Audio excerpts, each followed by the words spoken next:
ವೇದಿಕೆಯಲ್ಲಿ ಶೋಭಾಯಮಾನರಾಗಿರುವಂತಹ ಎಲ್ಲ ಮಹನೀಯರಿಗೆ, ವೇದಿಕೆ ಮುಂಭಾಗದಲ್ಲಿರುವಂತಹ ಎಲ್ಲ ನಾಗರಿಕ ಬಂಧುಗಳಿಗೆ, ರೈತ ಬಂಧುಗಳಿಗೆ ಸ್ವಾಗತವನ್ನ ಕೋರಲಿದ್ದಾರೆ. ಜೊತೆಯಲ್ಲಿ ನೆನಪಿನ ಕಾಣಿಕೆ ಮತ್ತು ಸನ್ಮಾನ ಕಾರ್ಯಕ್ರಮವು ನೆರವೇರಲಿದೆ. ಸ್ವಾಗತಕ್ಕಾಗಿ ನಮ್ಮ ಪ್ರೀತಿಯ ಆಹ್ವಾನ ಶ್ರೀ ಮಹೇಶ್, ವ್ಯವಸ್ಥಾಪಕ ನಿರ್ದೇಶಕ. ಗಮನಿಸ್ತಾ ಇದ್ವಿ ನಾವು ಈಗಷ್ಟೇ ಕಾವೇರಿ ನದಿಗೆ ಕೆಆರ್ಎಸ್ ಜಲಾಶಯದ ಮೂಲಕ ಕಾವೇರಿಯ ಒಡಲಿಗೆ ಅಥವಾ ಕಾವೇರಿಯ ಮಡಿಲಿಗೆ ಬಾಗಿನವನ್ನ ಅರ್ಪಿಸೋ ಮೂಲಕ ನಮಿಸೋ ಕೆಲಸವನ್ನ ಈಗಷ್ಟೇ ಮುಖ್ಯಮಂತ್ರಿಗಳು ಮಾಡಿದ್ದಾರೆ. ಅವರ ಸಂಪುಟದ ಸಹೋದ್ಯೋಗಿಗಳ ಜೊತೆಗೆ ಈ ಬಾಗಿನ ಅರ್ಪಿಸೋದು ಅಂತ ಹೇಳಿದ್ರೆ ಅದೊಂದು ಪರಂಪರೆಯ ಕೊಂಡಿ.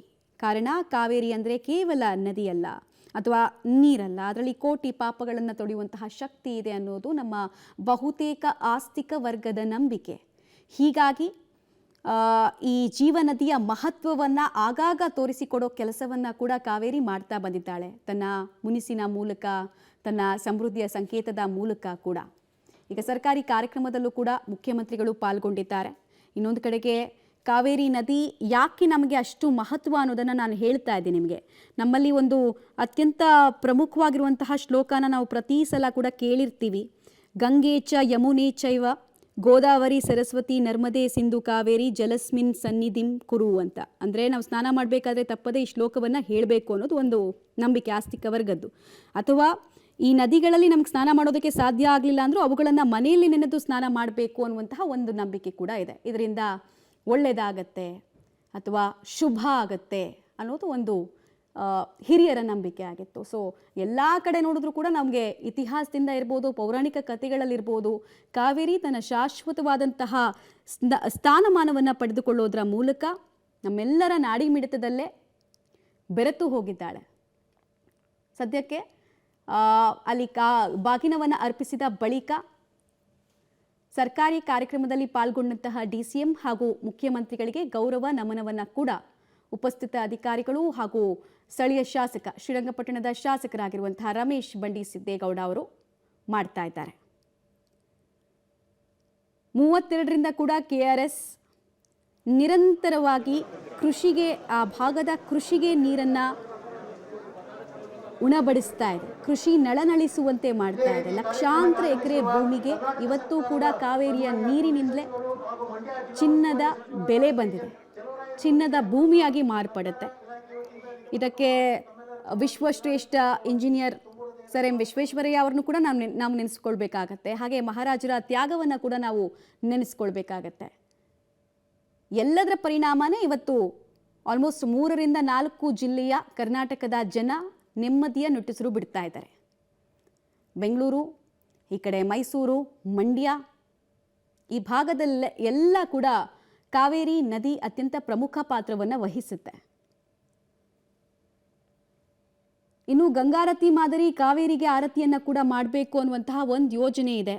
ಅದು ಯಾವಾಗ ಇಂಪ್ಲಿಮೆಂಟ್ ಆಗುತ್ತೆ ಅನ್ನೋ ಕುತೂಹಲ ಕೂಡ ಇದ್ದೇ ಇದೆ. ನಾವು ಈ ಕಾಶಿನಲ್ಲಿ ಆ ಗಂಗಾ ಘಾಟ್ನಲ್ಲೆಲ್ಲ ನೋಡ್ತೀವಿ, ಗಂಗಾ ನದಿಗೆ ಗಂಗಾರತಿ ಮಾಡ್ತಾರಲ್ಲ, ಅದೇ ರೀತಿ ನಮ್ಮಲ್ಲೂ ಮಾಡಬೇಕು ಅನ್ನೋ ಕೂಗಿದೆ. ಅಲ್ಲಲ್ಲಿ ಕೆಲ ದಿನಗಳು ಮಾತ್ರ ಮಾಡ್ತಾರೆ, ಬಟ್ ಅದು ಪ್ರತಿನಿತ್ಯ ನಡಿಬೇಕು ಅನ್ನುವಂತಹ ಕೂಗಿದೆ. ಅದೆಲ್ಲದಕ್ಕೂ ಯಾವಾಗ ಅಡ್ರೆಸ್ ಮಾಡ್ತಾರೆ ಅನ್ನೋ ಕುತೂಹಲ ಕೂಡ ಇದ್ದೇ ಇದೆ. ಬರಗಾಲ ಜೀವ ನದಿಯ ಮಹತ್ವವನ್ನು ನಮಗೆಲ್ಲ ಹೋದ ವರ್ಷ ಮಾಡಿಕೊಟ್ಟಿತ್ತು.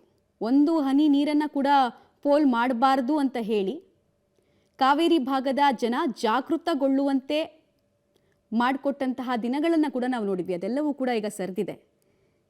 ಈಗೇನಿದ್ರೂ ಕೂಡ ಜೀವಸೆಲೆ ಕನ್ನಂಬಾಡಿ ಕಾವೇರಿ ನದಿ ನೀರಿನಿಂದ ತುಂಬಿ ತುಳುಕ್ತಾ ಇದೆ. ಇದು ಇಡೀ ವರ್ಷ ರೈತರ ಜೀವನವನ್ನು ಕೂಡ ಹಸನಾಗಿಸುತ್ತೆ ಅನ್ನುವಂತಹ ನಂಬಿಕೆ ಇದೆ. ಕಾವೇರಿಯ ಮಡಿಲಿಗೆ ಬಾಗಿನವನ್ನು ಅರ್ಪಿಸೋ ಮೂಲಕ ನಾಡನ್ನು ಸಮೃದ್ಧಗೊಳಿಸಿದಂತಹ ಕಾವೇರಿಗೆ ನಮಿಸೋ ಕೆಲಸವನ್ನು ಕೂಡ ಮಾಡಲಾಗಿದೆ.